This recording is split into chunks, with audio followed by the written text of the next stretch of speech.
Hoy tenemos con nosotros a Monseñor Athanasius Schneider, el autor del Credo, este magnífico catecismo, Credo, Compendio de la Fe Católica, editado por nuestros amigos de Luz de Trento. Credo, Compendio de la Fe Católica, de Monseñor Athanasius Schneider, editado por nuestros amigos de Luz de Trento. Hoy vamos a tener con nosotros a Monseñor Schneider y vamos a hacer un programa monográfico. Como ya saben nuestros seguidores, el programa semanal de formación en la tradición tiene 3 partes. Una primera sección en la que tratamos las lecturas de la misa tradicional, explicadas por los textos de San Agustín y de los Santos Padres. Una segunda sección que dedicamos al catecismo de Monseñor Athanasius Schneider. Estamos explicando la segunda parte, que es la moral. Y una tercera sección, que es la historia de la liturgia, de la historia de la teología católica, historia de la teología católica, que estamos explicando la patrística por medio de las catequesis del Papa Benedicto XVI. Hoy vamos a hacer, como tenemos a Monseñor con nosotros, vamos a hacer un programa en ese sentido monográfico con Monseñor, la que vamos a tratar 3 temas fundamentalmente para que él pueda aportarnos la luz y la fe que está divulgando por todo el mundo con sus obras, con sus viajes, sus predicaciones, sus artículos, sus libros, toda esta gran acción apostólica que como sucesor de los apóstoles, como obispo católico, pues está realizando por toda la tierra. Así que vamos a dar ya la bienvenida a Monseñor Athanasius Schneider. Gracias. Monseñor, muy bienvenido. Bueno, pues muy contentos de poder tenerlo otra vez con nosotros en nuestro canal de Cretón, en este programa de formación en la tradición. Como le decía, hay una sección semanal dedicada por un modestísimo servidor, que soy yo, explicando su catecismo, Credo, Compendio de la Fe Católica. Y también aprovecho para agradecerle el prólogo que escribió para mi último libro, Historia de la Iglesia Católica, volumen 1, Edad Antigua. Se lo agradezco de corazón. Bien, Monseñor, vamos a comenzar. Yo lo que hago en este programa de formación en la tradición, en la segunda sección donde explico su catecismo, pues es muy sencillo, Monseñor. Lo leo y lo intento explicar lo mejor que puedo. Y hoy quiero hacerlo con usted para que sea usted precisamente el que lo explique. En la primera parte del catecismo de Monseñor Athanasius Schneider, que se refiere al credo, en el número 325 dice: ¿cuáles son los títulos especiales de María con respecto a su intercesión por nosotros? Y responde Monseñor: María es a la vez nuestra corredentora, medianera, abogada y madre, por la cual los fieles la llaman con frecuencia Nuestra Señora. Número 326. ¿Por qué María es llamada nuestra corredentora? Nuestra corredentora. Parece, Monseñor, que aquí tuvo una inspiración profética y se adelantó al documento de doctrina de la fe del cardenal Tucho Fernández. Y responde, Monseñor, número 326. Porque ella cooperó a nuestra salvación, aceptando ser la madre del Redentor, consintiendo a todos sus actos redentores y ofreciendo su vida a Dios en la cruz. Y pasa ahora a citar al Papa Pío XI. El Redentor debía asociar a su madre con su obra. Por esta razón nosotros la invocamos bajo el título de corredentora. Ella nos dio al Salvador, lo acompañó en la obra de la redención hasta la cruz, compartiendo con él los sufrimientos, la agonía y la muerte en los que Jesús dio cumplimiento cabal a la redención humana. Y en el número siguiente, el 327, pregunta Monseñor Athanasius Schneider: ¿por qué María es llamada nuestra medianera? Y responde: porque Dios, al darnos a Jesús a través de ella, nos ha dado todas las gracias por medio de ella. Y Monseñor pasa a citar ahora al Papa León XIII, en la encíclica Auditricem Populi. Aquella que ha sido la cooperadora en el sacramento de la redención humana, debía ser también la cooperadora en la dispensación de las gracias derivadas de esta redención. Bien, vamos a parar aquí un momento, Monseñor, para que pueda usted explicarnos estos 2 últimos números de su catecismo, el 326 y el 327, y aportar también luz, porque para muchos católicos ha sido un golpe bajo, un golpe inesperado, que les ha dejado a muchos desconcertados y dolidos, pues que un organismo vaticano pues publique un documento en el cual contradice la enseñanza de siglos de la Iglesia Católica respecto al ser y a la misión de la Santísima Virgen María. Adelante, Monseñor, por favor. Sí, este documento, esta nota doctrinal del Dicastero de la Fe, Doctrina de la Fe, es un texto triste perché es un texto di ruptura y esto contradice la natura de la Iglesia, perché la Iglesia, la natura de la Iglesia es la continuidad, la constancia, il magisterio perenne, sin revoluciones, sin rupturas, sin contradicciones. Y esta nota contradice al ensino del magisterio ordinario de papas por un tiempo considerable. Y también de la doctrina de los doctores de la Iglesia, que la Iglesia ha proclamado doctores por esattamente por che la sua dottrina era más segura, más eclesiástica. Esta era la razón de proclamar un santo con el título doctor de la Iglesia. Entonces tenemos doctores de la Iglesia que han explícitamente hablado y usado el título de corredentora, medianera de todas las gracias, San Alfonso, San Bernardino di Siena, San Bernardo di Claraval y aún el último doctor de la Iglesia, San Juan Enrique Newman, Cardinal Newman, ha defeso el título corredentora contra un anglicano.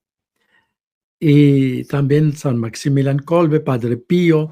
Entonces tenemos estas voces seguras de la tradición que ahora este documento de la nota doctrinal del cardenal Fernández, mismo aprobada por Papa León XIV, infelizmente, declaran que esto es siempre inapropiado. Esto es contrario, repito, a la tradición y la natura de la Iglesia. È una ruptura y por eso no podemos aceptar esto, porque contradice la natura de la Iglesia.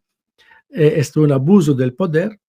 No puede un papa simplemente decir ahora yo declaro que mis antecesores han guiado la gente en error o en cosas inapropiadas, siempre inapropiadas, como él dice en la nota del cardenal Fernández. Y representa una mariología minimalista y porque la doctrina de la corredención ya está presente muy de los padres de la Iglesia, de los primeros siglos, hasta el segundo siglo. San Justino, San Ireneo de León, que habló y usó estas expresiones muy claras y fuertes, que María, como nueva Eva, por su obediencia, por aceptación del plan divino de la redención, se tornó la causa de la salvación por sí misma y la causa de la salvación por todo el género humano. Una expresión fuerte. Causa salutis totius generi humani. Esto es básicamente la doctrina de la cooperación materna excepcional, como nueva Eva, como cooperación materna, En la obra de la salvación, claro que operó Cristo, completamente suficiente la obra de Cristo, non era necesario en sí la cooperación de María, mas era necesario en el senso que la voluntad de Dios, era el designio de Dios, la sabiduría de Dios, que quis esta cooperación, que podía sin María, mas quis. Y entonces, y ya el fiat, en el momento de la anunciación, ya empezó la corredención, porque el primer acto de la corredención, de la cooperación y la obra de la redención, como dicen los padres de la Iglesia, empezó ya en el primer momento de la encarnación del Hijo de Dios y llegó a la culminación en el Gólgota, en el sacrificio de la cruz. Entonces, toda la vida de Jesús y María eran juntos siempre. Y quis que su madre sería siempre al su lado. Y así también en la cruz, debajo de la cruz, María ofreció y renunció a todos los derechos mismo naturales de una madre. Y Dios aceptó este único sacrificio de ella también. Y junto con el sacrificio inmenso de su hijo, porque el sacrificio de Cristo era una dimensión infinita, porque era un sacrificio de una persona divina, la segunda persona de la Santísima Trinidad, mas la belleza y la sabiduría de Dios se muestra más aún, y la sua misericordia, su amor, cuando Él, omnipotente, quiere asociar las criaturas en sus obras. Y esta obra más excelente en toda la creación era el sacrificio de Gólgota. Entonces él quis asociar su madre inmaculada, que ella preparó, que María era preredimida en tal cualidad, como preredimida en su inmaculada concepción, era capaz que ninguna otra criatura humana de cooperar nesse sentido de ser co-redentora. Co-redentora significa junto con, cum en italiano, como dice en latino, y sabemos todos el dogma fundamental de los cristianos que tenemos un único Salvador, Cristo. Este es el dogma fundamental que cada niño ya sabe en el catecismo, que Cristo es el único Salvador, Redentor del mundo, y no hay otro. Esto es claro, y no había discusiones, y por eso esta nota doctrinal no había razón de actualidad. Ellos deberían publicar en vez una otra nota doctrinal, diciendo que Cristo es el único Salvador, y todas las otras religiones no son caminos para salvación, porque Cristo es el único Salvador, Redentor, y esto sería más importante, más urgente que esta nota no había causa de confusión o de discusiones. Por eso esta nota es más parece una motivación ideológica, protestantizante de bajar la mariología para agradar a los protestantes. Y esto es lamentable, mas nosotros continuamos y vamos ahora aún más estudiar, leer las obras de los padres de la Iglesia, la mariología patrística, la mariología desde los grandes doctores de la Iglesia y leer de nuevo las encíclicas marianas, documentos marianos de los papas de los últimos 2 siglos.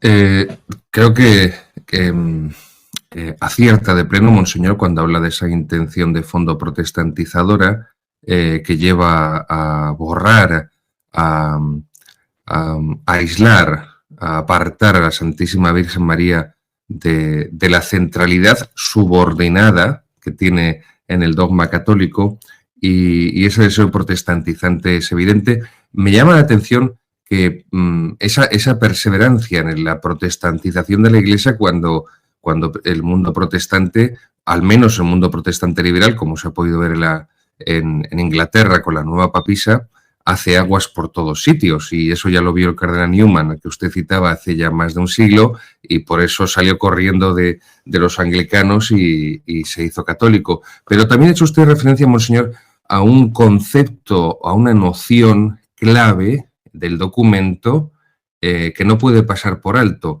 y es ese término inapropiado. El diccionario de la Real Academia de la Lengua Española, que es, Monseñor, la referencia para los más de 550 millones de hispanohablantes de todo el mundo, el diccionario de la Real Academia de la Lengua Española,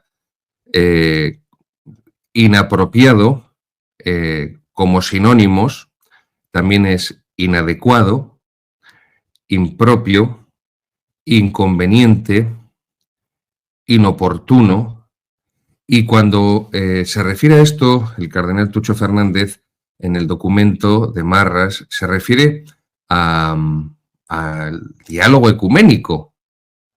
De modo que llama la atención, Monseñor, que la teología, bueno, sí, el dogma católico, la teología dogmática católica, se subordine a esa supuesta intencionalidad que no es ecuménica, que es ecumaníaca, que es distinto ecumaníaca de ecuménica, porque es una enfermedad, eso ya, la ecumeníaca.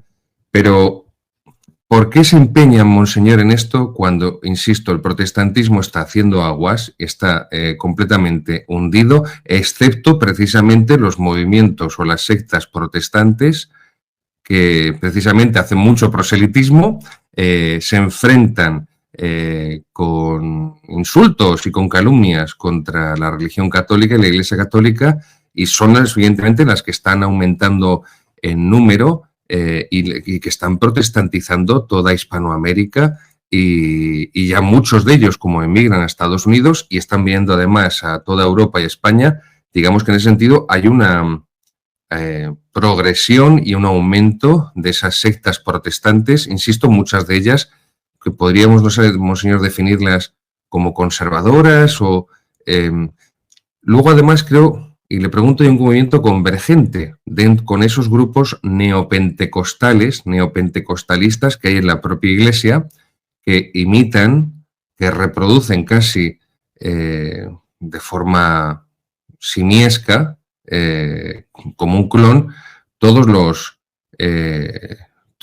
el modus operandi de los grupos pentecostales protestantes. ¿Por qué? Entonces, yo pienso esta motivación ecuménica, claro que hacia los protestantes oficiales, como conocemos, la Iglesia anglicana o luterana, que ya en gran parte completamente mundana, entonces adaptada al mundo, incrédulo y quasi neopagana, yo podía decir. La Iglesia oficial anglicana es de talmente relativismo y quasi elementos de neopaganismo. También en las iglesias luteranas oficiales son todos alineados con esta agenda neopagana mundial. Y entonces los otros así llamados sectas fundamentalistas que usted ha mencionado, las pentecostalistas son más agresivas, anticatólicas, hostiles, y para ellos claramente no es dirigido este documento. Yo pienso que más en el fondo también es una intención de adaptar la fe católica siempre más al espíritu de este mundo, no solamente en la Mariología, mas tenemos visto en la liturgia, en la pastoral, en aceptar estas agendas de las élites políticas mundanas, como la nueva religión ecológica, la gender ideología, el homosexualismo, con bonitas, bellas palabras, mas todo es en engaño, para simplemente adaptarse al mundo incrédulo y al espíritu del neopaganismo, naturalismo.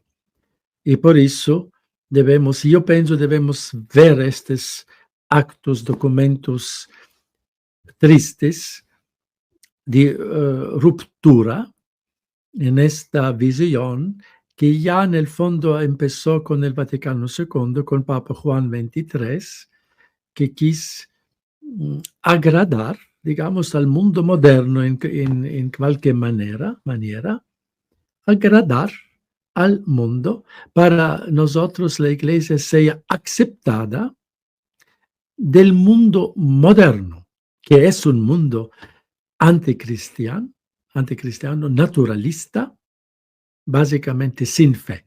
No podemos, nunca podemos agradar el mundo sin fe, nunca va a aceptar el Evangelio. Y si queremos, esto hemos visto en estos 60 años o más, que empezó con Juan 23, este método errado, ambiguo, para ser aceptado de este mundo, agradar al mundo en cualquier sentido. Y no solamente, no engañamos el mundo para Cristo, mas al contrario, nos diluimos, disminución del Evangelio, de la clareza del Evangelio, de la fe católica apostólica y del celo misionero. Esto todo yo pienso la Iglesia debe refletir profundamente y sinceramente, honestamente, estos pasados 60 años, este método erróneo de querer adaptar el lenguaje de la fe al gusto, a la moda del tiempo. Esto nunca los apóstoles hicieron y esto nunca puede producir frutos, como vemos hoy. Sigue diciendo usted, Monseñor, en el Catecismo, Credo Compendio de la Fe Católica, número 328, ¿cuál es el significado propio de los títulos corredentora y medianera? Estos títulos de ninguna manera ponen a María en un plano de igualdad con Jesucristo, el Divino Redentor. Es que esto está clarísimo, como usted decía antes, hasta para un niño de primera comunión, aunque no sepa, no conozca conceptos teológicos. Hay una diferencia infinita entre la persona divina de Jesucristo y la persona humana de María. Estos títulos hacen referencia a la participación única de la Madre del Redentor en la obra de la redención, pero de forma subordinada a su Hijo Divino. Cita ahora a Juan Pablo II en la encíclica Redentoris Mater de 1987.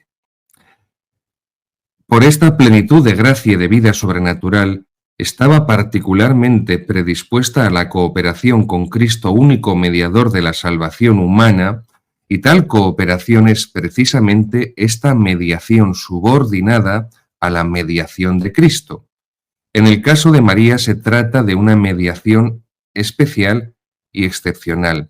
Pienso humildemente, monseñor, que detrás de este documento del cardenal Tucho Fernández hay un desconocimiento absoluto de la metafísica en el sentido de los grados del ser y, por lo tanto, de los grados de la operación, como decía usted, de la operación con la cooperación del ser.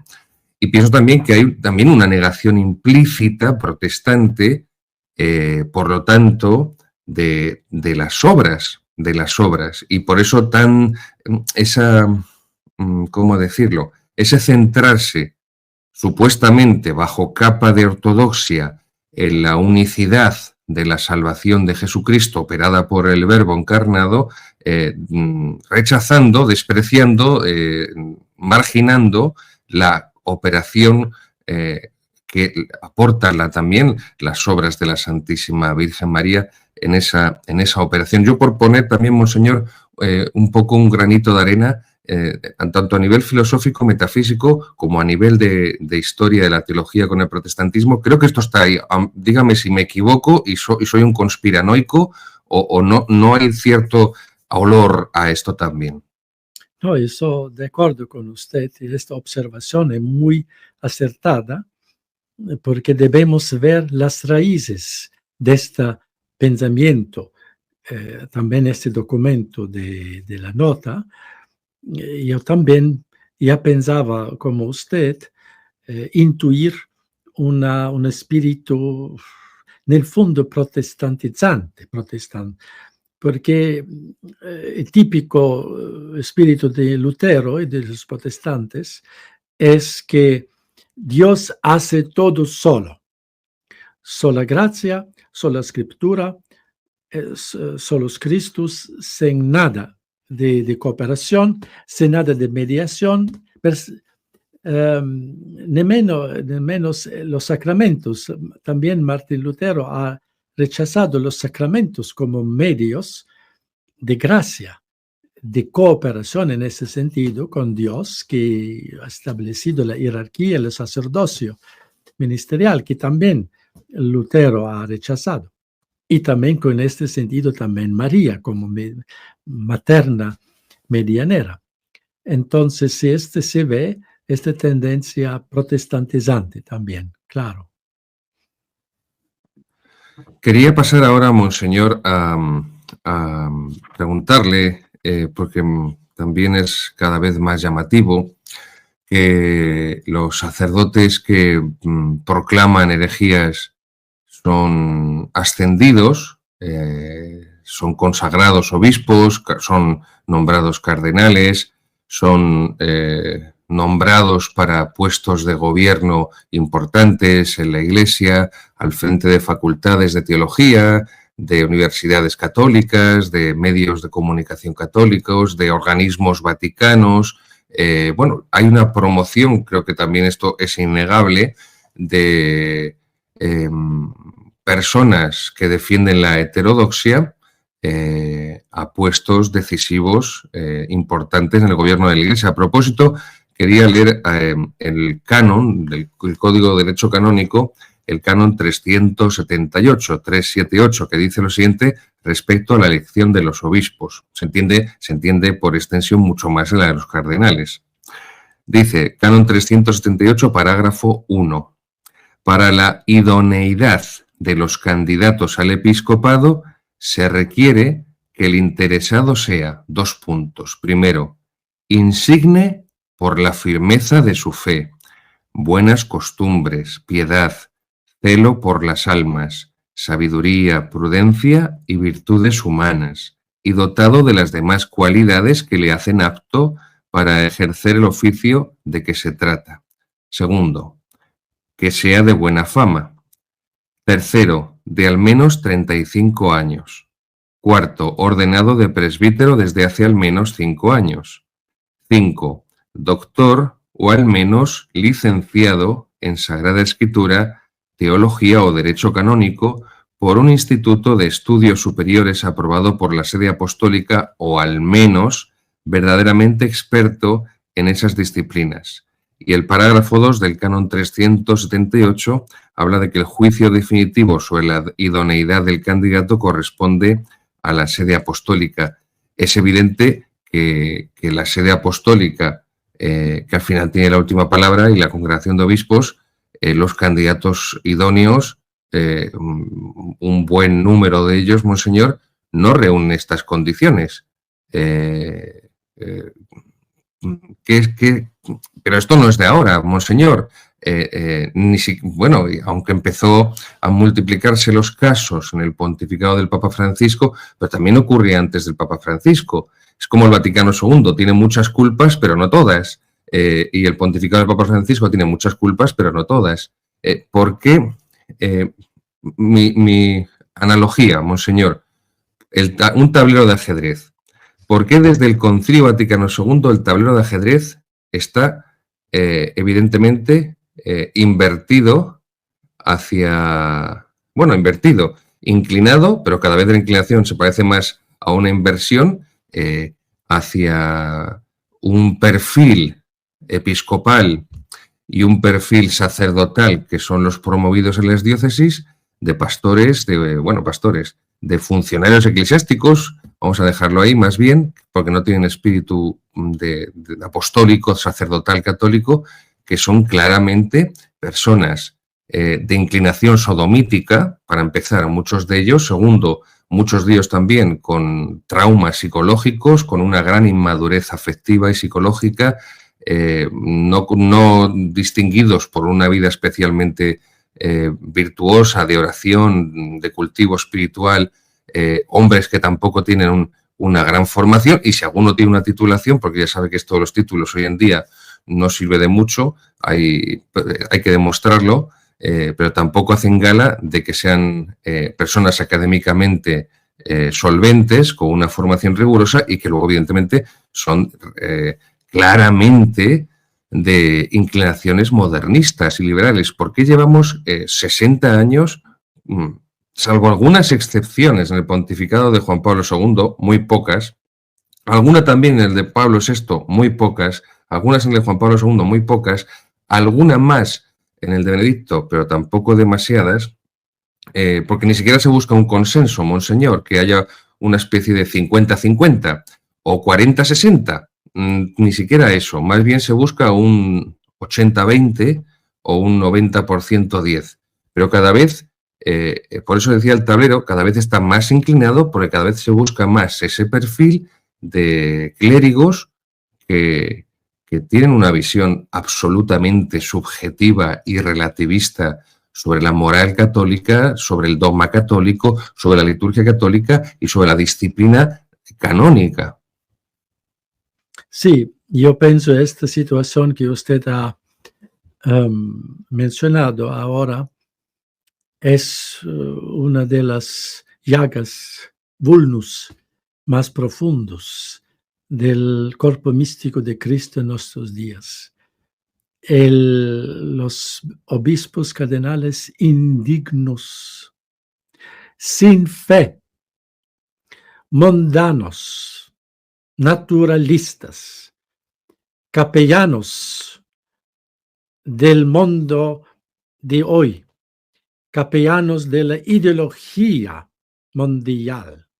Esto ya empezó, todas las cosas males empiezan con una raíz pequeña y después se desenvuelve. Esto empezó con Juan 23, que empezó a dar una dirección de nominaciones de cardenales, candidatos, que él llamaba que son más abiertos al espíritu de hoy. ¿Qué significa eso? Muy vago, muy ambiguo. Entonces, eran escogidos candidatos que faltaba un espíritu sobrenatural. Eran más, yo diré, neopelagianos, con el espíritu naturalista, una agenda naturalista promoviendo, y con graves defectos en la visión sobrenatural de la fe y de toda realidad de la Iglesia. Y esto se aumentaba y llegó a la culminación con el Papa Francisco, que promovía heréticos evidentes, hombres sin fe, a los más altos cargos, oficios en la Iglesia. Recientemente un cardenal que estaba, uno de los últimos cardenales nombrados por Papa Francisco, ha públicamente, sin nessun, digamos, vergüenza, ha dicho que decir que hay unas religiones verdaderas y no verdaderas no se puede hablar más.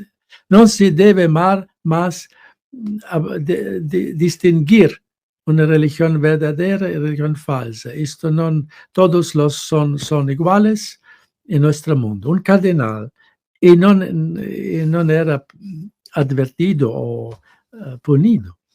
Esto me recuerda la situación en el cuarto siglo de la crisis ariana, cuando San Basilio el Grande, el Magno, en una sua carta escribió la situación del episcopado en aquel tiempo, diciendo que cuando más un clérigo, un sacerdote habla con impiedad, con blasfemias, tanto más él ha la chance de ser promovido en la carrera eclesiástica. Son palabras casi textuales del San Basilio Magno del cuarto siglo.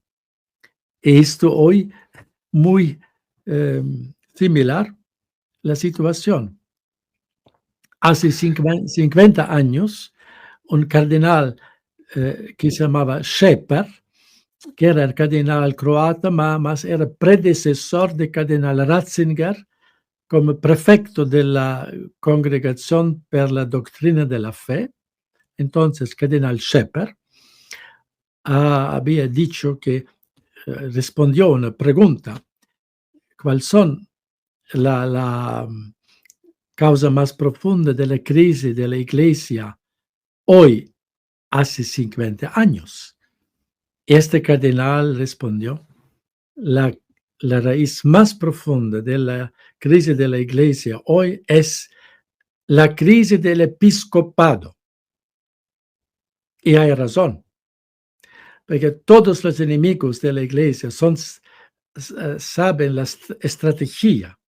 Entonces, poner en los puestos estratégicos hombres del espíritu mundano, del espíritu de la agenda mundial naturalista, entonces no es necesario más para los enemigos de la Iglesia hacer una guerra directa de fuera contra la Iglesia, pero ponen sus personas o los espíritus de ellos, estos clérigos, y promueven hasta las muy altas cargas. Esto nos vivimos en este tiempo, mas debemos implorar a Dios una intervención que ilumine el Papa. Él reconoce esta realidad, esta raíz, esta llaga de la Iglesia, del episcopado. Y yo pienso que son dos cosas más fundamentales y más necesarias para un papa, para un sucesor de Pedro, de confirmar toda la Iglesia en la fe en manera clarísima, y después promover dignos candidatos, hombres de Dios, apostólicos, al episcopado. Esto él debe tomar tiempo, reflexión, consultación, y yo diré hasta con escrupulosidad de nombrar obispos. Mejor no nombrar, dejar una diócesis muchos años sin obispo, en vez de nombrar, digamos, un como se dice, os moderado, que nada. Un así llamado candidato moderado es traidor. Va a traer Cristo y va a dejar todos sus enemigos entrar. Entonces, y en el tiempo, siglos anteriores, los papas no reagieron muy rápido, mas dejaron algunas diócesis muchos años sin obispo, a veces 10 años sin obispo, 15, hasta encontrar un buen candidato seguro. Y esto era el método de los papas buenos en la experiencia de la Iglesia, porque mejor que el pueblo conserva la fe, a veces mejor que el obispo mismo, un obispo no digno, un obispo naturalista, sin un obispo colaborador con el régimen del mundo ideológico. No precisamos colaboradores de las dictaduras políticas ideológicas, no. Mas hoy el episcopado es bastante lleno de colaboradores con el régimen ideológico mundial. Con su permiso, monseñor, voy a leer ahora esa epístola de San Basilio, la epístola número 92 de San Basilio a que usted se refería. No obstante, antes de leer esa epístola 92 de San Basilio, líbreme Dios, monseñor, líbreme Dios de corregirle porque yo soy el último de sus monaguillos. Me considero ni monaguillo, un simple sacristán. Pero respecto a lo que dice de esta crisis del episcopado, pienso modestísimamente, monseñor, porque me da vergüenza que parezca que le estoy corrigiendo, que habría que abarcar todo el estamento clerical, porque al final los nombramientos episcopales salen del clero. Es verdad que parece que eligen a lo peor del clero. No sé si eso es lo más representativo o no, lo peor que eligen para los nombramientos episcopales del clero. Pero esto lo hablamos muy frecuentemente, monseñor, sacerdotes, los sacerdotes, especialmente los que hemos estudiado Derecho Canónico, que la gran falla fue sustituir la meritocracia del Estado clerical tras el Vaticano II por la dedocracia.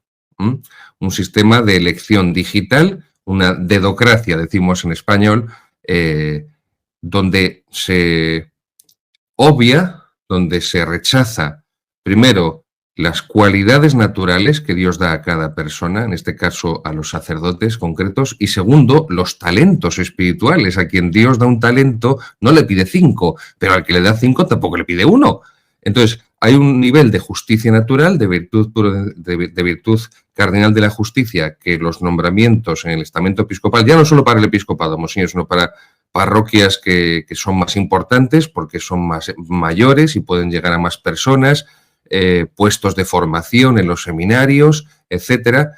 No solo el episcopado, pero se ve, y usted lo ve mucho mejor que yo porque tiene una experiencia infinitamente más amplia que la mía por todo el mundo con sus viajes, que no se busca la selección de los mejores, ni de los más aptos, ni de los más dignos, sino que se escoge entre los más dóciles, los más tontos, perdónenme, pero tengo que decirlo así, los más tontos con avaricia, como decimos en España, tontos con avaricia, los más inútiles, que son los más dóciles, que son los que no tienen ningún concepto en la cabeza, que son más fáciles de manipular, incluso algunos con serias fallas morales, y esa degeneración, esa degradación del estamento clerical, traspasada a los cargos de gobierno y después a esa promoción al episcopado a la que usted se refería, es lo que nos lleva 60 años hundiendo.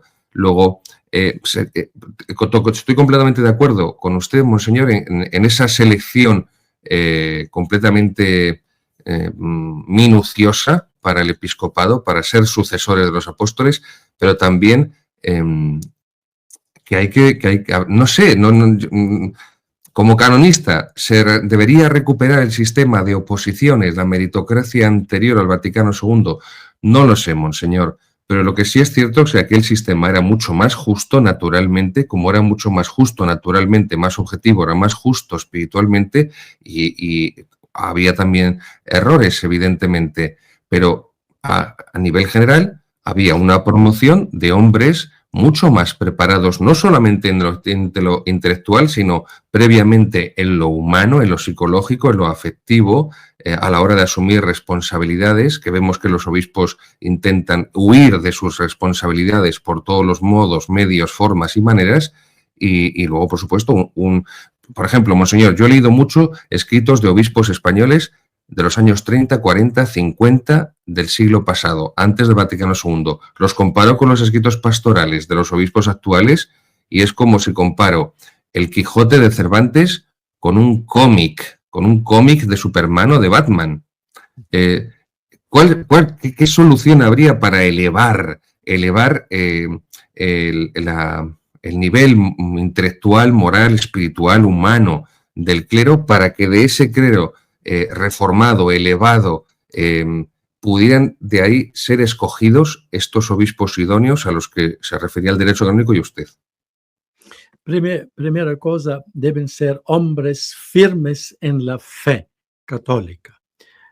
Yo prefiero que un hombre, un sacerdote simple, firmísimo en la fe, sobrenatural, hombre de oración, de piedad, y claro, con cualidades naturales, una sana, un hombre maduro, efectivamente, un hombre de Dios, que un doctor en teología.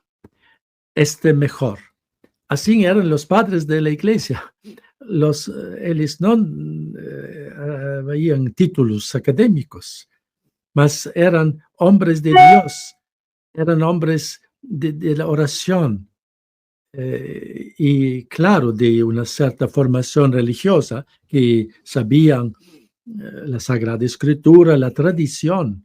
Entonces, estos sacerdotes deben ser escogidos, que son firmísimos en la fe y prontos de sacrificar todo, mas no hacer compromiso ninguno en la fe. Mejor perder todo, y la carrera, el título, todo, mas no voy a hacer ningún compromiso en la fe católica. Y esta es la base, la fe sobrenatural. Un hombre sobrenatural, lleno del celo de la salvación de las almas. Esto. Segundo, y claro, y que tener una formación buena, digamos, no precisa altísima, más buena, de la tradición, de los textos del magisterio, de los padres de la iglesia, de los buenos teólogos. Esto sería, yo pienso,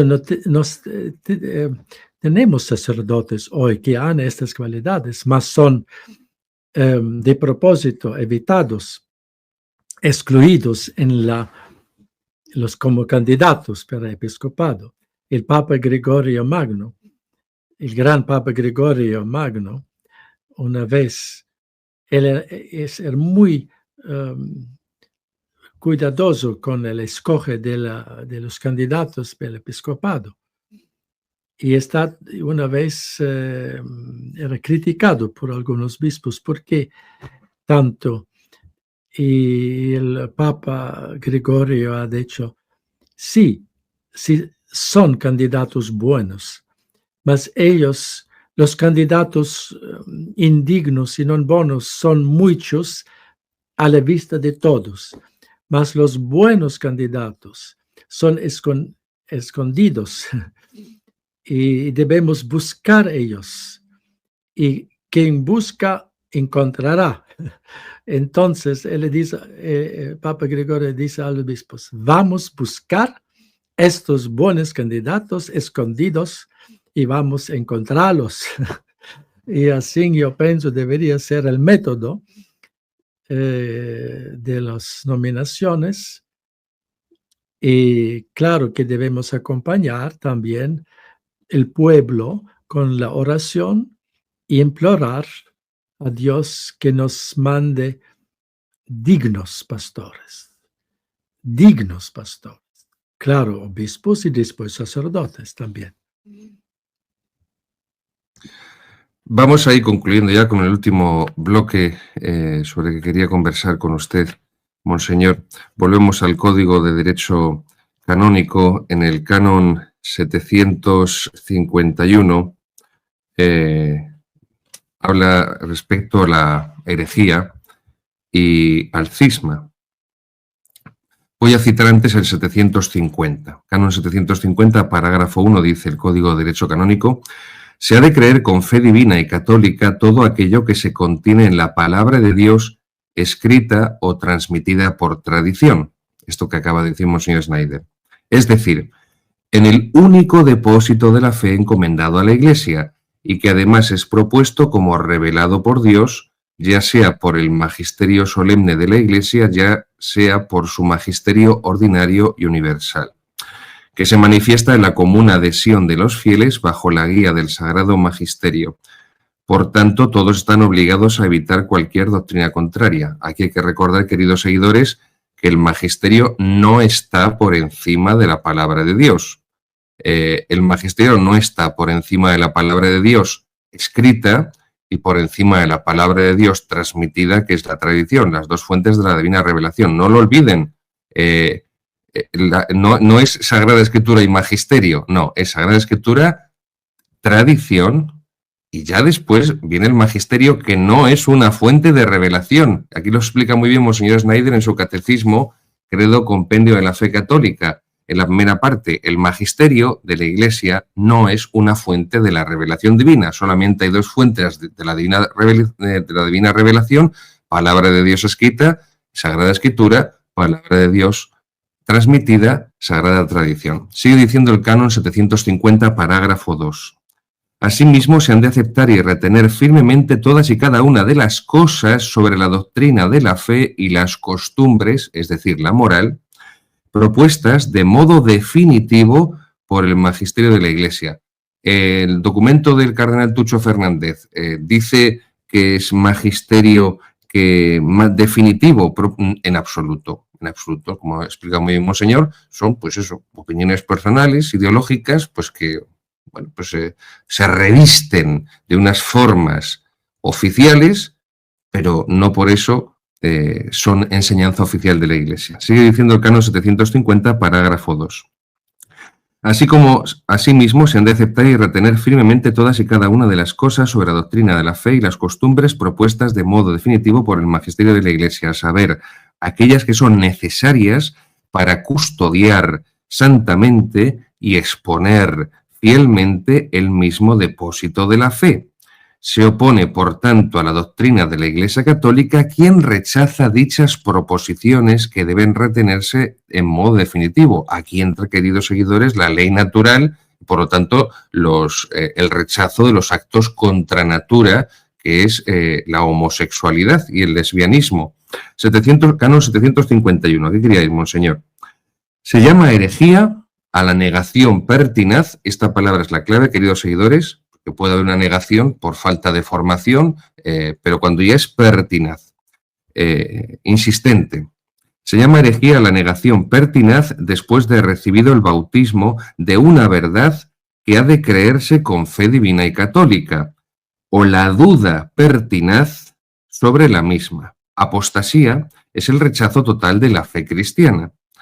Cisma, el rechazo de la sujeción al sumo pontífice o de la comunión con los miembros de la Iglesia a él sometidos. Bueno, esto vemos, Monseñor, llevamos 60 años viendo que esto es de broma, de broma. Pero en una de sus obras, Monseñor, y en otras intervenciones, entrevistas y artículos, en esta obra Christus Vincit, que recomiendo a todos nuestros seguidores, junto con el Catecismo Credo Compendio de la Fe Católica, pero en otras intervenciones también lo ha hecho Monseñor Schneider, usted reclamaba que es necesario, necesario, sí, es que es necesario de primera necesidad, necesario en el sentido metafísico, es decir, que no puede no ser un segundo sílabus, Sería, según Romano Amerio en Iota Unum, sería el cuarto, porque el segundo sílabus habría sido la Pascendi, el tercero la Humani Generis, pues un cuarto sílabus en ese sentido sobre los errores modernos, modernistas, que han infectado el cuerpo de la Iglesia Católica.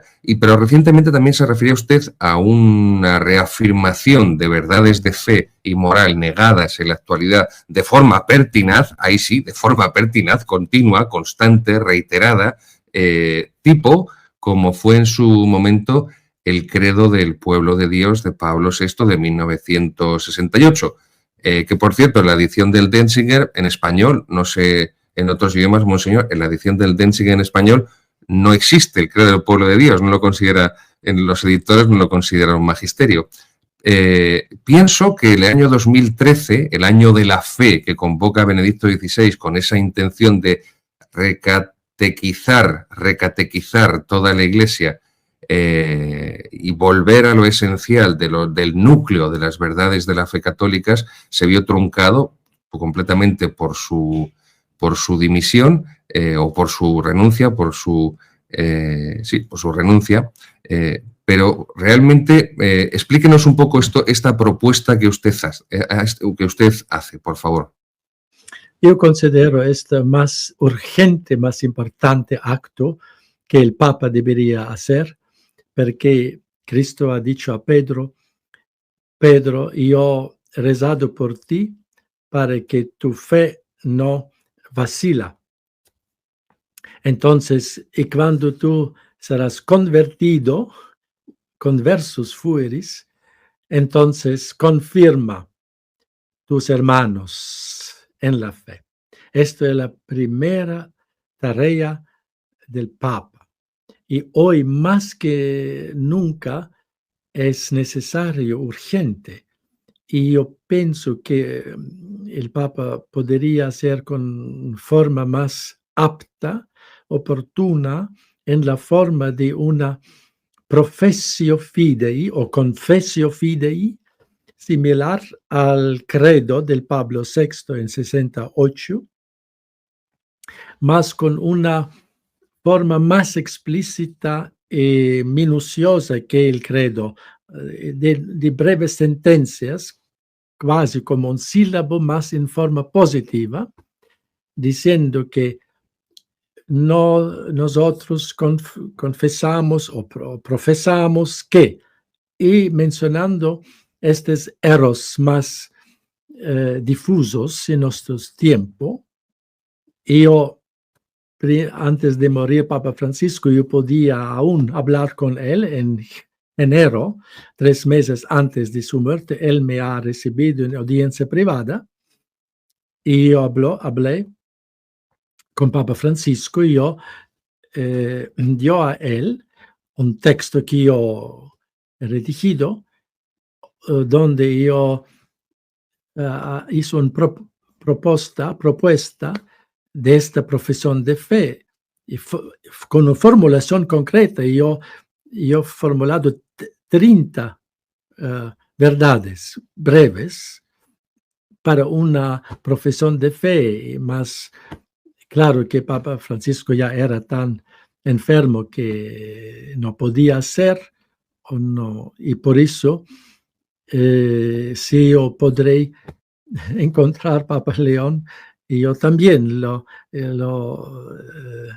diré a él de hacer esto, y yo podía proponer a él modestamente, fraternamente, porque yo soy también miembro del magisterio como obispo, y esto mi acto fraterno de ayuda al Papa, claro, de proponer a él un texto y especificar, identificar los errores más difusos. Y yo he identificado más o menos 30, más con una formulación precisa, minuciosa, breve, positiva. Nos acreditamos que tal, etc.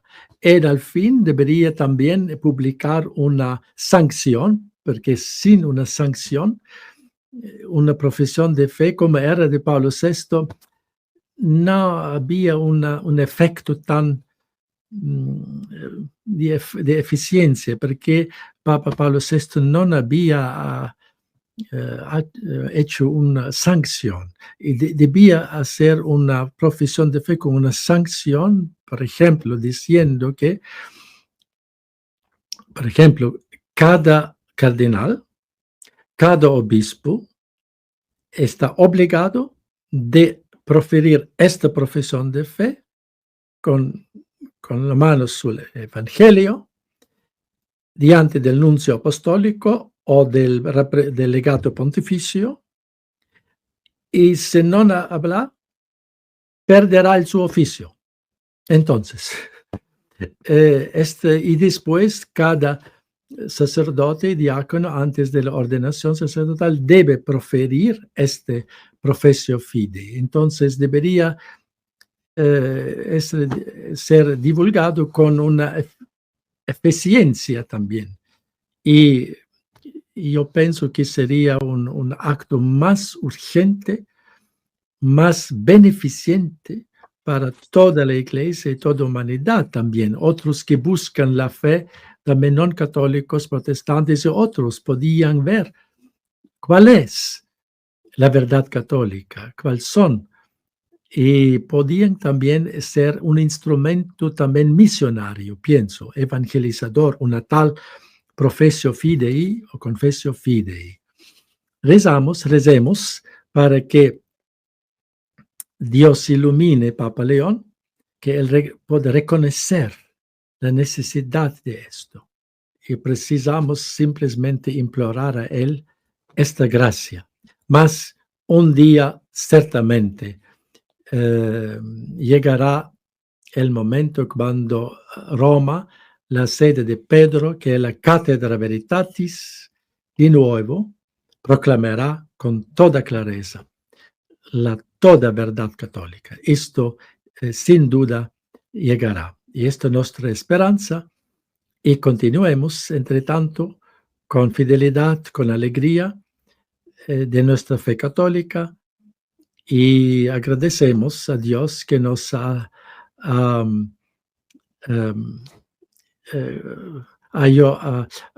que nos ha dado esta posibilidad de contribuir con nuestra, en este tiempo difícil, con amor a la Iglesia, a Dios, algo que podemos hacer para la Iglesia también, que cuando debemos sufrir, todo ofrecemos a través de las manos de la corredentora, a través de las manos de la medianera de todas las gracias, junto con María, para edificar el cuerpo místico de Cristo.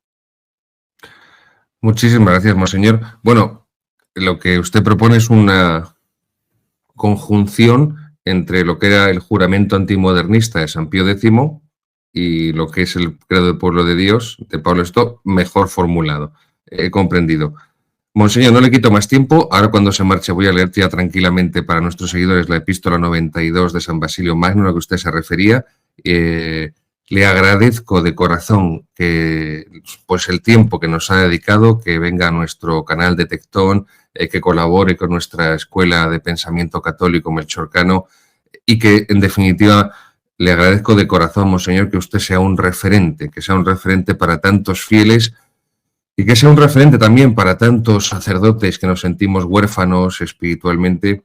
Y creo que no hago ningún juicio temerario cuando le digo que solamente en el cielo usted podrá ver, señor, monseñor, tanto bien que hizo a tantas almas por mantener alzada la bandera de la tradición y por indicarnos los medios sobrenaturales a través de los cuales Jesucristo volverá a reinar en su iglesia, volverá a reinar en la tierra. Monseñor, si nos puede dar su bendición, por favor. También gracias a usted, Padre Gabriel, por su apostolado de la fe y todos sus amigos también. Dominus vobiscum. Cum spiritu tuo. Et benedictio Dei omnipotentis, Patris, et Filii, et Spiritus Sancti descendat super vos et maneat semper. Amen. Viva Cristo Rey. Viva. Hasta pronto, monseñor. Muy bien, queridos amigos, vamos a acabar la faena, ¿no? Como se dice en las corridas de toros, vamos a acabar la faena. No queríamos, no quiero quitarle más tiempo a Monseñor, que sé que tiene muchísimas ocupaciones. El apostolado que hace este hombre es increíble, con con sus libros, sus artículos, sus entrevistas, los viajes apostólicos que hace, retiros, ejercicios espirituales a sacerdotes, a seglares, fieles, a religiosas, apoyando comunidades. Es un nuevo San Atanasio, no cabe la menor duda que es un nuevo San Atanasio. Bien, a la epístola a la que se refería Monseñor Schneider es la número 92 de San Basilio Magno. Les insisto tanto para que la busquen ustedes, que no solamente me la escuchen a mí ahora leer en el vídeo o en el audio, sino que la busquen, que está todo y en internet, y la puedan leer y releer tranquilamente. Está escrita en el siglo IV,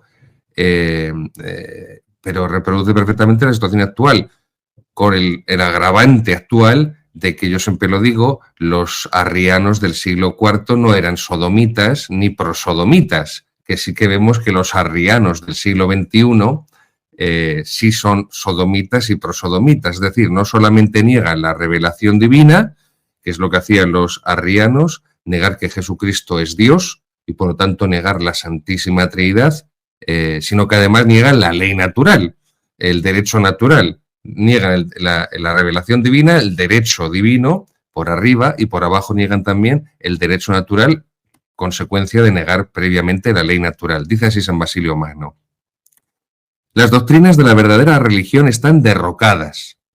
Derrocadas. Ojo, atención a los verbos. Yo lo he buscado también el original, creo que es latino, si no recuerdo mal, el original latino, y para ver cómo se perfilaban los verbos. Pero sí, las doctrinas de la verdadera religión están derrocadas. No dicen olvidadas, silenciadas, no, derrocadas. Un sinónimo, abolidas. Las leyes de la Iglesia están en confusión. La ambición de hombres que no temen a Dios se apresura a ocupar altos cargos en la Iglesia, y el cargo elevado ahora es conocido públicamente como el premio de la impiedad. Tela marinera. El resultado es que cuanto más blasfema un hombre, más apto lo considera la gente para ser obispo. La dignidad clerical es cosa del pasado. Hay una completa falta de hombres que pastoreen el rebaño del Señor con conocimiento. Los eclesiásticos en autoridad tienen miedo a hablar, ya que aquellos que han alcanzado el poder por interés humano son esclavos de aquellos a quienes deben su avance. Esto es la conferencia emasculada antiespañola. La fe es incierta. Las almas están empapadas en la ignorancia porque los adulteradores de la palabra imitan la verdad. Las bocas de los verdaderos creyentes están mudas, mientras que cada lengua blasfema ondea libremente, punto y coma. Las cosas sagradas son pisoteadas. Nada sinodal, San Basilio Magno, nada sinodal, nada moderno, nada ecuménico. Por eso, precisamente, San Basilio Magno. Esto es un retrato de pastores, de clérigos de la crisis arriana del siglo IV. Ojo, hay una cosa que los historiadores de la Iglesia saben. Ahora que he estado, llevo 6 años preparando este manual, trabajando, estudiando, leyendo muchas fuentes, muchas colecciones, muchas obras, fuentes primarias, fuentes secundarias, para poder escribirlo. Hay un detalle de la crisis arriana del siglo IV que muy pocos historiadores de la Iglesia escriben. Y no es porque no lo conozcan, porque lo conocen todos. En la crisis arriana pesó mucho el dinero, la economía, porque ya Constantino, el emperador Constantino, había empezado aparte de devolver a la Iglesia todos sus bienes, año 313, Edicto de Milán, se reconoce al cristianismo como religio lícita, religión legal, y por lo tanto el emperador Constantino le devuelve todos los bienes que se le habían confiscado durante las persecuciones de los emperadores, ¿no? Esas 10 persecuciones de los emperadores, desde Nerón, el año 64. Pero es cierto que solamente se le otorga a la Iglesia estatus legal, no hay declaración oficial ni mucho menos. Cuando llega el edicto de Milán, queridos seguidores, y se legaliza el cristianismo, todos los historiadores de la Iglesia vienen a coincidir en que no llegaría como mucho más que al 20% el número de los cristianos en todo el Imperio Romano, tanto el occidental como el oriental, aunque todavía, pero bueno, como mucho el 20%. Pero sí es cierto que Constantino empieza a favorecer económicamente a la Iglesia. Y una de las cuestiones dentro de ese favorecimiento económico es a los sacerdotes y a los obispos, pues especialmente a los obispos. Les declara exentos de una serie de impuestos, de una serie de cargas fiscales, aparte de otras medidas que tomará. Pero esto tuvo mucho peso, y estudiándolo concienzudamente, y en muchos autores lo veía cada vez con mayor claridad, tuvo mucho peso en la herejía arriana, mucho, la cuestión económica. Porque cuando el emperador se hace arriano, o cuando empieza a favorecer a los arrianos, pues como en el caso de Atanasio, o también le sucedió a San Hilario Poitiers con Juliano el Apóstata, defender el credo católico de Nicea, defender la divinidad de nuestro Señor Jesucristo, suponía,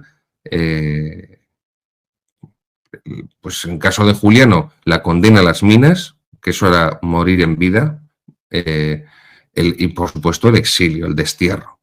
Eso significaba perder todos tus bienes, porque al exilio te ibas con lo opuesto, nada más.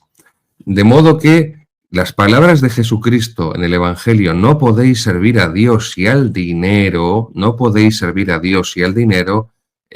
se vuelven a repetir en la historia, insisto, porque esto es muy importante para comprender. No somos marxistas, no somos materialistas comunistas que explicamos todo solo reduciéndolo a la economía, pero sí es cierto que esto fue un factor de la crisis arriana del siglo IV, después de leer esta carta de San Basilio Mano a la que nos hacía referencia Monseñor Atanasio Schneider, que el dinero jugó un factor muy importante. Entonces, cuando hoy en día vemos los episcopados cómo reciben millones de dinero de entidades anticristianas y de estados anticristianos, porque son abortistas, son estados abortistas, favorecen, promueven, implantan el aborto, la eutanasia, la ideología de género, la transexualidad, favorecen la inmigración afromusulmana para sustituir la población europea por la población afromusulmana, cuando los europeos, los occidentales, prefieren tener perros antes que tener hijos, y con esa sustitución de la población se producirá la sustitución de la cultura occidental de antigua raíz cristiana y, por lo tanto, la sustitución de la religión que formó Occidente, Europa, que fue precisamente lo que los españoles llevamos a América, llevamos Europa, llevamos Occidente a América, y por eso se occidentalizó América, porque se civilizó América, porque se elevó América, y todo eso fue el fruto de la evangelización. Evangelización y civilización siempre fueron juntas en la historia del cristianismo. Pues esto es un detalle no menor, ¿no?, respecto a esa crisis arriana. Es decir, vemos que la Iglesia más protestantizada, más liberal y masónica, naturalista, formada por pastores sin fe católica, muchos sodomitas, vemos que es la alemana, que es una de las más ricas del planeta. No es casualidad, pero tengamos en cuenta estos detalles, tanto a nivel histórico como a nivel económico, filosófico, cultural, porque nos aportan luz de cara a una comprensión también teológica, porque son factores, en definitiva, que se fundamentan en el pecado original, que es un gran dogma de fe y que nos ayuda a comprender pues esa inclinación, ese fomes peccati, esa inclinación del hombre al mal, esa inclinación del hombre al pecado, que también está en los obispos, en los cardenales, en los papas, por supuesto en los sacerdotes, la religiosa, en todo, y también en los que no son cristianos, es que esto se olvida, en los que no son cristianos también hay pecado original, y ahí está la concupiscencia también para los que no son cristianos. Y si hay concupiscencia para quienes hemos recibido el sacramento del bautismo y disponemos del sacramento de la confesión para que Dios, viendo nuestro arrepentimiento, perdone nuestros pecados, imagínense para las personas que rechazan los sacramentos, que rechazan la fe católica del perdón de Cristo Redentor en la cruz, pues si no son ahí más fuertes, valga la redundancia, las fuerzas que les inclinan hacia el mal. Esto no es ninguna tontería. Concluyo con un clásico de la teología, el Manual de Teología Dogmática de Ludwig Ott. Ludwig Ott, una obra de los años 50, un clásico. Esto es lo que se estudiaba en los seminarios antes del Vaticano II. Yo, gracias a un profesor de Toledo, Eduardo Vadillo, pues la descubrí, un gran catedrático de teología católica, tomista, don Eduardo Vadillo Romero, al que admiro profundamente. Les ruego, por favor, que busquen sus obras, que busquen los vídeos que él hace explicando la teología, merecen la pena. Pues este manual de teología católica de Ludwig Ott, un clásico de la teología dogmática tradicional, cuando habla de la función mediadora de la Virgen María, pues resume lo siguiente, dice Ott. La fe católica siempre ha manifestado que María es mediadora de todas las gracias. Una cosa buena que ha tenido el documento del Tucho, que aparte de escribir 2 libros de porno gay, ahora nos da lecciones de mariología, no me voy a cansar de decir esto, aunque me corten la lengua o me entierren vivo, un señor que ha escrito 2 libros de porno gay carece de autoridad moral para decirnos nada sobre la Santísima Virgen María. Pero bueno, vamos a seguir, que no me quiero calentar.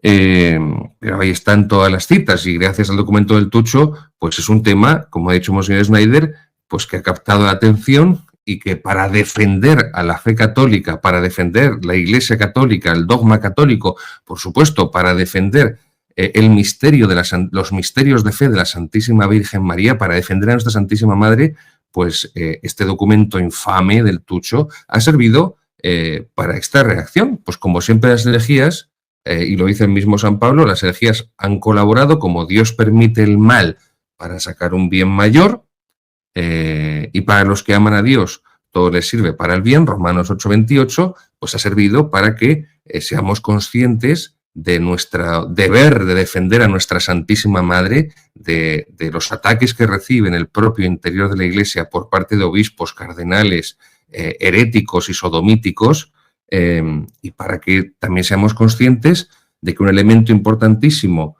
de contención, de resistencia católica contrarrevolucionaria contra el protestantismo, contra la revolución moderna, liberal, modernista, naturalista, es la Santísima Virgen María. Ella es nuestro baluarte, ella es nuestra defensa, ella es nuestra trinchera. Pues bien, dice Ott al respecto de la mediación de todas las gracias, sobre la Santísima Virgen María como mediadora de todas las gracias, dice que cumple las condiciones, la Virgen cumple las condiciones propias de un mediador. Es decir, la Virgen mediadora de todas las gracias, nuestra Santísima Madre Inmaculada, cumple las condiciones propias de un mediador. Es decir, la de ser un medio que conviene en algo a las partes a unir y que al mismo tiempo difiere de ellas. La Santísima Virgen es un medio co-redentora, opera con, es un medio porque el fin es Jesucristo. El fin es Jesucristo. Luego es un medio porque, evidentemente, como dice muy bien, con esta lógica aplastante que tenía la teología tradicional católica, porque la teología Nouvelle Théologie es sentimentalismo y es poesía absurda, ilógica, irracional, pues dice, es un medio que conviene a algo, a las partes, y que al mismo tiempo difiere de ellas. Claro, una cosa puede servir de medio entre dos elementos distintos en la medida en que esa cosa no es uno de los dos elementos, sino hay una fusión, hay una unión. La Santísima Virgen María, como muy bien decía en su catecismo Credo Compendio de la Fe Católica, Monseñor, como es una persona humana, no es una persona divina. Jesucristo tiene naturaleza humana y naturaleza divina, perfecto Dios y perfecto hombre, verdadero Dios y verdadero hombre, sí, pero es una sola persona, la persona del Verbo encarnado, la persona de la segunda persona de la Santísima Trinidad, el Hijo de Dios eterno, porque si no Jesucristo sería un esquizofrénico, como siempre os digo, ahora soy Dios, ahora soy hombre, ahora soy hombre, ahora soy Dios. No es un esquizofrénico, esquizofrénicos son, bueno, no quiero decir nombres que me voy a encender. Ya me entendéis, ya nos conocemos, ya nos vamos conociendo todos. Pues bien, esa es la unión, o sea, mejor decir, esa es eso es lo que ejerce la Santísima Virgen como mediadora de todas las gracias, la función de unir las partes, de unir a Dios con los hombres. Es como si la Virgen Santísima hiciera de pontífice, pontis faciens, la que hace de puente entre Dios y los hombres. Y por eso la Santísima San Bernardo, doctor de la Iglesia, en uno de sus sermones, designa a la Virgen como acueducto de todas las gracias. Los sermones litúrgicos de San Bernardo, una maravilla. Os lo recomiendo a todos. Son una maravilla. El juglar de Santa María Virgen, San Bernardo, el juglar de Santa María Virgen, no como otros que escriben libros porno. 2, no 1, 2. En fin.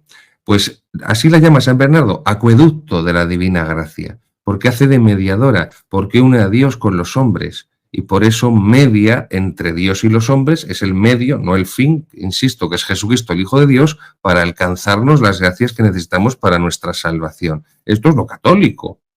El documento del Tucho, pues es Lutero. Bien, sigue diciendo Ott.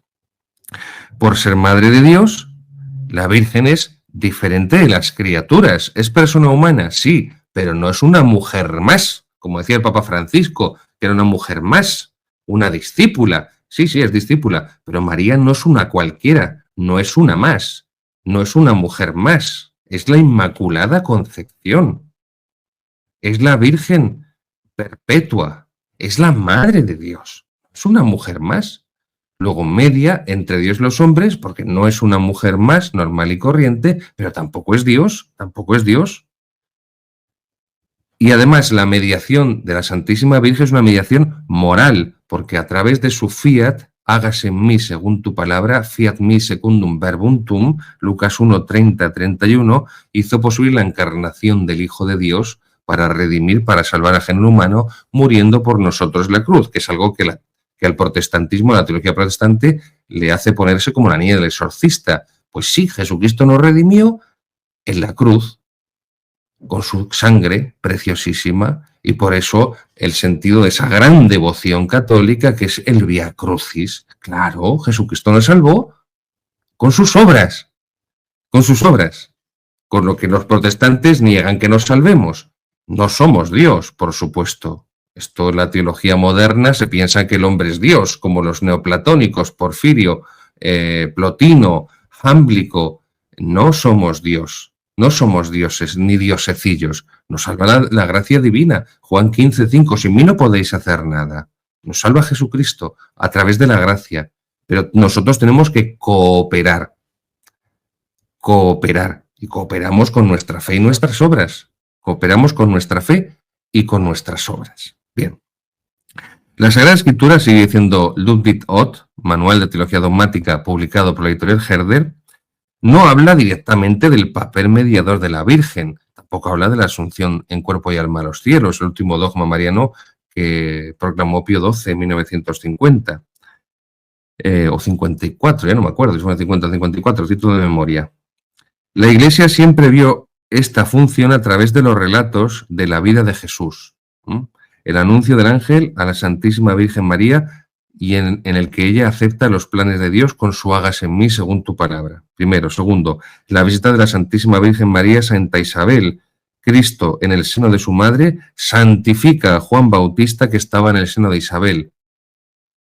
Santifica a través del seno de María, desde el seno de María. El cristiano, como dice San Luis María Grignion de Montfort en el Tratado de la verdadera devoción a la Santísima Virgen María, se cristifica, se santifica, se asemeja a Cristo, imita a Jesucristo y así alcanza la santidad en el seno de María, en el molde, en el mismo molde que se formó el corazón de Jesús, que no es otro que el Inmaculado Corazón de María. La Santísima Virgen, junto a su esposo San José, le presentan al Hijo de Dios en el templo. Cuando Juan Pablo II escribe la encíclica, que también se le recomiendo, Redemptoris Custos, el custodio del Redentor, habla que del mismo modo que una pareja comienza el género humano, Adán y Eva, con otra pareja va a comenzar la redención, la salvación del género humano que es San José y la Santísima Virgen María. Cuarto, la Virgen contribuye a la realización del primer milagro de Cristo en Caná. No tienen vino. Ahí está la intercesión, ahí está la mediación. Es la Madre de Dios la que mueve a su Hijo a realizar el primer milagro. Lo dice San Juan, capítulo 2 del Evangelio de San Juan. 5. La Virgen ofrece a su Hijo al Padre en el Calvario. Juan, capítulo 19. Y 6. La Santísima Virgen reza, ora con la Iglesia, con los apóstoles en Pentecostés. Esto es la mediación mariana de la Santísima Virgen María. ¿No se ha proclamado el dogma todavía? Bueno, pues fíjense cuánto tuvo que tardar el dogma de la Inmaculada Concepción. Pero esto está clarísimo que es de fe católica y que un pobre... En fin, es que no quiero insultar, pero es que en cuanto me viene a la mente me pongo, en fin, incontrolable. Ya me conocen.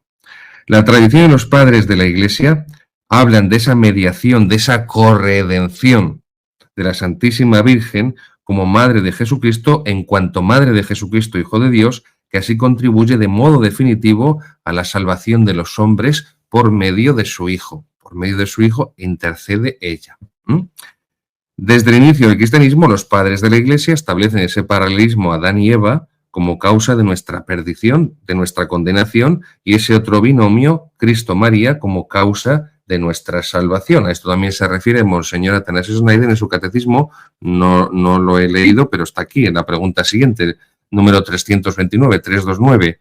¿Están basados estos dos títulos de corredentora y medianera en el paralelismo establecido por los padres de la Iglesia entre Eva y la Virgen María? Y dice Monseñor Schneider, sí. Es verdad que el primer hombre y la primera mujer nos hicieron mucho daño, pero gracias a Dios, por otro hombre y otra mujer, todo lo que se había perdido nos ha sido devuelto. Por eso decimos en el pregón pascual esa frase de San Agustín, feliz culpa que nos mereció tal Redentor. Parecía más congruente que como ambos sexos contribuyeron a la ruina de nuestra raza, está citando Monseñor Schneider un sermón de San Bernardo, parecía más congruente, más justo, que como ambos sexos contribuyeron a la ruina de nuestra raza, ambos debían participar en la obra de la reparación, porque es que la redención es una reparación. Estos términos de reparación, sacrificio, horrorizan a la teología moderna, liberal, modernista, la Nouvelle Théologie, que está contaminada prácticamente la totalidad del cardenalato, del episcopado de ella, y no digo ya los seminarios. Hasta en Toledo a mí me daban también esta Nouvelle Théologie. Menos mal que había algún profesor que me dio a Santo Tomás y descubrí a Santo Tomás, y además no solamente me lo descubrió, sino que me entusiasmó con Santo Tomás, y desde entonces empecé a estudiar a Santo Tomás y la filosofía de Santo Tomás y la teología de Santo Tomás y los padres de la Iglesia, como decía Monseñor Schneider, San Agustín, San Juan Crisóstomo, San Justino, tantos padres de la Iglesia. Concluyo. El Papa Pío IX, en la bula con la que proclama la Inmaculada Concepción de la Santísima Virgen, recuerden, en 1854, utiliza el título de mediadora, de medianera. León XIII también lo hace en su encíclica Divinum Illud Munus sobre el Espíritu Santo, que tendremos un día que hacer un programa sobre ella porque estos pentecostalistas protestantes que tiene ahora la Iglesia, que están de moda, surgiendo como setas después de la lluvia, pues parece que han descubierto ellos el Espíritu Santo y que el resto de la Iglesia Católica somos tontos desde hace no sé cuántos siglos y no sabíamos nada del Espíritu Santo hasta que han venido estos nuevos pentecostalistas protestantes que se dicen que son católicos y son los que nos han descubierto el Espíritu Santo, los dones del Espíritu Santo, los 7 sagrados dones del Espíritu Santo, los frutos del Espíritu Santo a los que hace referencia San Pablo. Bueno, no teníamos ni idea del Espíritu Santo hasta que no llegaron ellos a iluminarnos y a ilustrarnos. Dice, por último, Ludwig Ott, Manual de Teología Dogmática, el Papa Benedicto XV, recuerden, el Papa anterior a Pío XI, instituye la fiesta de la mediación universal de la Santísima Virgen María para toda la Iglesia. Pero claro, como era la liturgia antigua, que la liturgia del Vaticano II es maravillosa, fabulosa, pues ya no existe esa fiesta. Los papas posteriores a Benedicto XV, Pío XI y Pío XII utilizaron comúnmente este apelativo al hablar de la función de la Virgen María.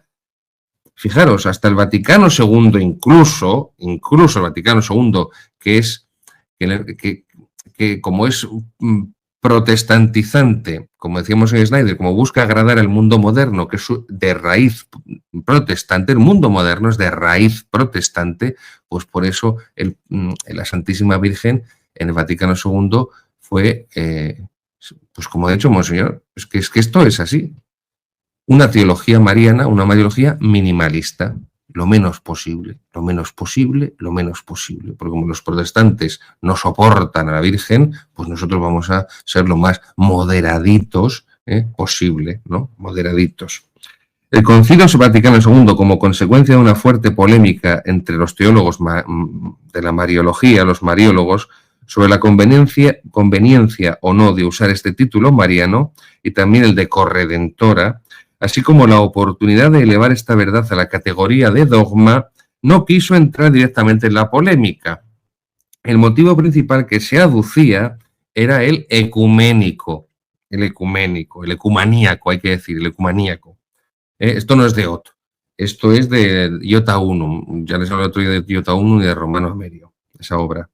Al final la doctrina mariana quedó reducida a un capítulo en la Constitución Lumen Gentium sobre la Iglesia Católica, sobre la Iglesia. No hay un documento para la Virgen, hay un documento para los medios de comunicación de los años 60, cuando se hizo el concilio, periódicos de papel, radios y la televisión en blanco y negro. Hay un documento sobre los medios de comunicación de los años 60, pero no hay un documento único, especial, exclusivo para la Santísima Virgen María. Queridos míos, eso dice mucho, eso dice mucho. Bueno, evita directamente Lumen Gentium, en el capítulo, creo que es el 8, no recuerdo mal, pero hablo de memoria, cuando habla de la Virgen, evita usar los títulos a los que antes nos hemos referido, corredentora, medianera de todas las gracias, reduciendo el papel de la Virgen a una intervención genérica, general, en la historia de la salvación. Bueno, pues es que uno de los, ya digo, insisto, no tiene la culpa de todo el Vaticano II, pero sí mucha, igual que el Papa Francisco, no tiene la culpa de todo, pero sí mucha. Pero también digo, tiene muchos méritos el Papa Francisco, porque a muchos por fin les ha hecho caerse del caballo de Damasco. Muchos, gracias al Papa Francisco, por fin han abierto los ojos. Los que se han negado, porque hay una voluntad firme, los que se han negado a abrir los ojos, también con Francisco, pues ya no hay peor ciego que el que no quiere ver. Es así de sencillo. La mediación de la Santísima Virgen tiene un doble momento, cooperando a la obra de su Hijo, ya hemos hecho referencia antes a esos 6 puntos, y un segundo momento que es la distribución de la gracia divina conseguida por Él para todos los hombres. Bueno, con esto creo que queda completado toda esta doctrina católica de la corredención mariana, del papel de María como mediadora de todas las gracias, con la enseñanza católica de la tradición y de la Sagrada Escritura de siempre, no el modernismo. Hemos podido escuchar a Monseñor Atanasio Schneider, que ha puesto mucha luz sobre la situación actual de la Iglesia, también con esto, la cuestión de los nombramientos, de la elección de los cargos de gobierno para el episcopado y demás. Y hemos podido, por supuesto, pues aprender, que de esto se trata formación en la tradición, de formarnos y de aprender, que ustedes con cada programa puedan decir que han aprendido algo más que antes no conocían, o lo que conocieran han podido profundizar en ello, ahondar en ello. Queridos amigos, no olviden Historia de la Iglesia Católica, volumen 1, Edad Antigua, páginas contrarrevolucionarias, el prólogo que ha tenido a bien dedicarme Monseñor Athanasius Schneider. Ahí tienen el enlace para la compra del libro. Les envío a todos un gran abrazo. Les ruego que recen por mí a la Santísima Virgen Corredentora, medianera de todas las gracias.